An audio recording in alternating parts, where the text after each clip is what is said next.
ともっと新しい私を表現したいな。ハイパーメディアパソコン FM Towns 富士通。 Hey everybody, welcome back to Video Game Esoterica. On today's episode, we're taking a look at PuLiRuLa, very hard to pronounce, arcade game from Taito, released in 1991 and then brought home by Ving in 1994 to the FM Towns. It's a classic 2D side-scrolling beat-em-up, although the graphics, sound, and overall environment make it something that's very unique. It's definitely most well known for its Stage 3 graphics. The Japanese arcade and FM Towns versions have a third stage, which is quite strange. Those stages were removed when it was brought home on some platforms. So if you want an arcade perfect experience, the FM Towns is as close as you can get without getting the arcade PCB. Those will run you around $1,000. This game without the big box will run you around $200, $500 to $600 with the big box. But the FM Towns version is probably as close as you can get to arcade complete without having to hunt down a PCB. As far as the game's concerned, it's just your standard 2D beat 'em up, 2-button combination. You have jump, you have hit, and then you have a magic attack, which is denoted by those magic icons up near your score and health there. You can collect more magics from pumpkin heads, and you will see me do that later. But I'll let you guys just watch a little bit of the story, and I'll come back with some more gameplay commentary and history on the game when that's relevant.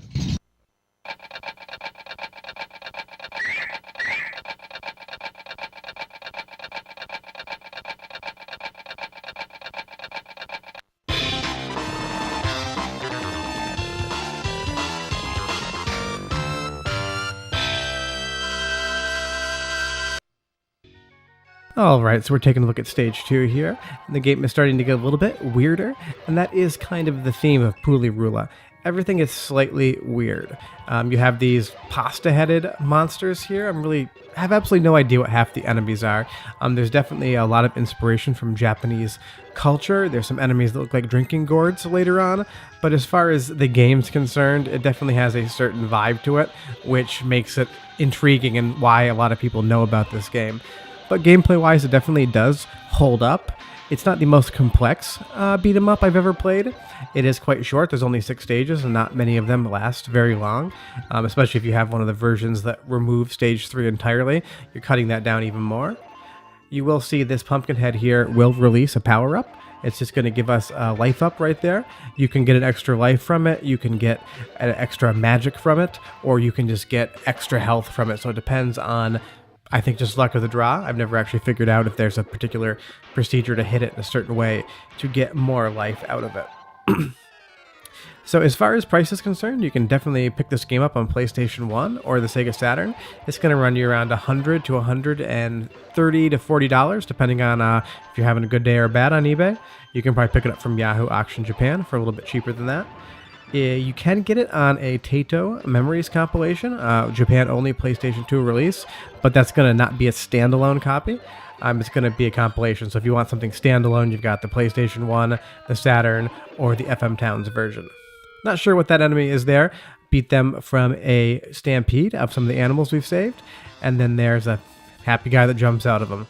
But otherwise, here comes Stage 3. I will give you a little commentary over it and just kind of explain why this game's so well known. I am cutting and jumping around a bit, but you have this giant pair of red stockinged legs coming out of a wall. There is a door in the middle, and depending on luck of the draw when you hit it, you'll either have pink elephants come out, or you will see the universe. You can definitely read between the lines, between the legs on that one, and definitely understand what the developers are going for as far as, inference as well as just a joke. But that is probably why this game is so well known. I really think this game would have kind of been forgotten about had it not been for this stage here, where you have all these strange elements kind of from Japanese culture. You have what looks like Kermit the Frog flying around and throwing bombs out, and all these other kind of crazy characters. I'll stop talking now and let you guys watch the rest of the stage and come back after the boss fight, because it's definitely interesting. So enjoy it, and we'll be back in just a second.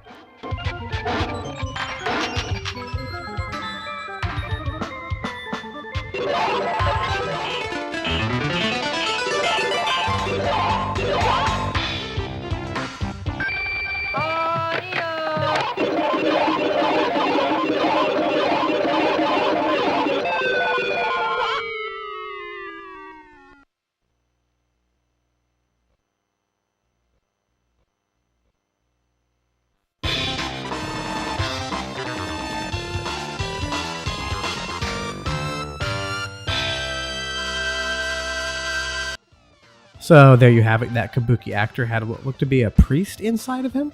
I'm not really sure. Obviously, without any grasp of the Japanese language, I'm really just kind of guessing at the story, although I'm sure I'm really not missing too much. Could probably read between the lines. So definitely, this is a game that I do recommend. You can emulate it. You can pick it up on any number of consoles. You can pick it up on PlayStation 2 on that compilation. If you're a collector, definitely grab the arcade board or one of the copies physically. Otherwise, I think, emulating this in MAME would be a perfectly fine option.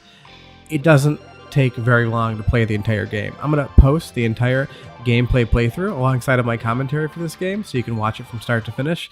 It probably only cuts out like maybe 6 minutes of the total playtime, and the credits that I just didn't include much of in the end. Enemy-wise here, you have a gigantic sort of, I don't even know. It's got the legs of kind of a spider. It's got the head of a snail. It's got a painted shell. It really is hard to say. But you can bring out that animal stampede. Those magic attacks are definitely overpowered compared to your normal attacks. But we did get him down here. And we're going to go into this bonus stage, which is going to be... What was the bonus stage next round? Next round, sorry. I thought the bonus stage is going to be here, but we're actually going to get that in the next stage. So let you guys watch a bit more, and then we'll come back, a little more commentary. I close the video out, but enjoy the gameplay.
All right, and here comes this little bonus level. I think I do cut it quick just because it does take about a minute, but you can just collect and beat up some of the enemies from this level just to up your score a little bit.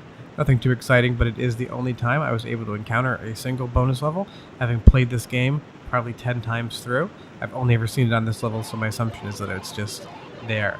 But going back to the overworld map, we have the final stage. It is the longest in the game, and the boss fight has multiple stages, so I am going to jump around in this stage. Like I said, I did upload that full playthrough, so you can take a look from start to finish on this game. I played through fully on the FM Towns, but definitely something that you should check out for sure. This version's probably the closest to Arcade Perfect, so if you have an FM Towns or a Towns 2 or a Marty, definitely pick it up. I'm running this from the original CD. I installed it just to test out my Marty. I do have that solid state emulator drive in there, but I put this CD-ROM drive in just because it hadn't been run for a while, so I did want to just check it out. Beating up some of those Japanese, I think those are like those drinking gourds, kind of popular in Japanese culture, or kind of show up in Virtual Fighter a few times with the one character that, I can't remember his name, but he drinks to get drunk to be a better fighter. But basically that is PuLiRuLa. It's definitely a great game. I recommend anyone check it out. It's good in spite of its weirdness, not because of it. Obviously, you see through this, boss fight here, we're in a room filled with eyes, fighting what looks to be a magician with a globe head. Could be a clown with a globe head. Definitely a globe head, though. But this game is worth it, and not just because it's weird. The weirdness definitely adds a little bit of charm to it, but it's not the only reason that you're going to want to try to play the game. Short of that, thanks so much for watching. Come back next Tuesday. We're going to have another brand new episode on the FM Towns Marty. We really appreciate you watching. If you could go below and just hit the thumbs up and subscribe button, it definitely helps us out completely. If you want to follow us on Instagram, you can at Chicago Game Collector. Otherwise, thanks so much for watching. Finish up with the boss fight here, and we'll see you guys next week. Bye-bye.